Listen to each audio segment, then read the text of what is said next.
When Magoo Flew is my second experience of Magoo as a character, and I have to say I'm still trying to get to grips with the style of humour in this one because it's very peculiar.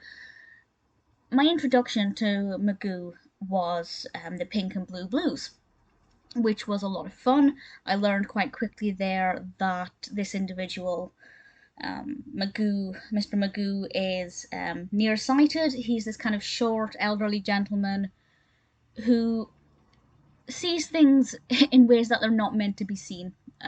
He's maybe not fully paying attention to the world around him, to put it simply, and that was fairly straightforward in the Pink and Blue Blues. He was babysitting somebody in a house. With When Magoo Flew, he is, well, he's outdoors, but he is very much outdoors. I will explain what happens in a moment, which will be a spoiler, so I will give a slight spoiler warning for that.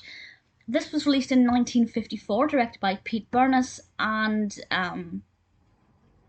it's worth noting that this actually won the 1955 Academy Award for the Best Short Cartoon.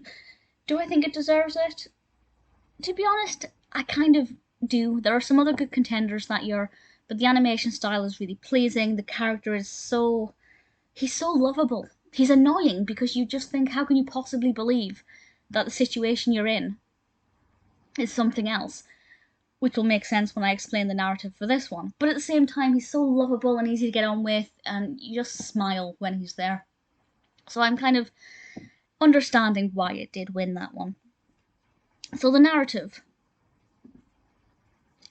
He thinks he is going to a movie theatre, and he gets what he thinks is a movie ticket, and he walks into what he thinks is the auditorium, and he sits down to watch this film, but it turns out he's not actually in a movie theatre. He is on an aeroplane. And it's pretty interesting actually because it references 3D films, because he can obviously sense different sounds and things around him, and he remarks that it's a 3D film. How exciting! I think that's pretty interesting. The history of 3D cinema is so weird. Every now and then they'll give it another go, and it just never really seems to stay. It never seems to work very well. Interesting to think that that was still, well, starting, of course, as far back as the 50s, maybe earlier. You'd think by now they would have found a way to do it effectively, but still just sticking onto those glasses, I guess. As he is on the airplane, it obviously takes off, and I won't spoil it actually. I won't say what happens, but he does have to get up at one point and move around, and he ends up in a very particularly unusual situation that's definitely not realistic, but it's good fun to watch. The facial expressions of the pilots, in particular, amused me. Brilliant bit of animation. I did think, well, what's going to happen when he gets to the destination, wherever this plane is going, but they found a way around that. They cleverly managed to resolve that problem before it became an issue. So the narrative's actually very well written, very well structured. The animation style is really pleasing. Mr. Magoo in this one, as my second meeting with the character, I'm starting to learn more about him. I'm kind of pleased I watched Pink and Blue Blues first.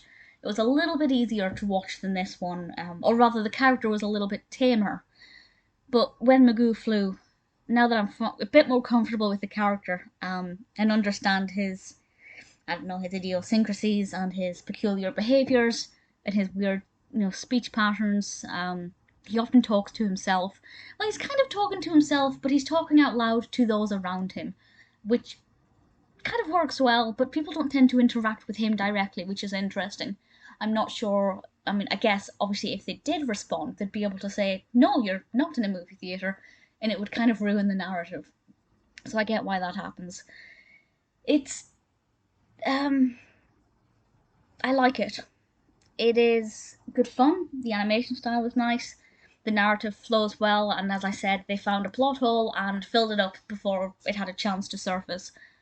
I can see why it won the Oscar. When Magoo Flew is pretty good fun.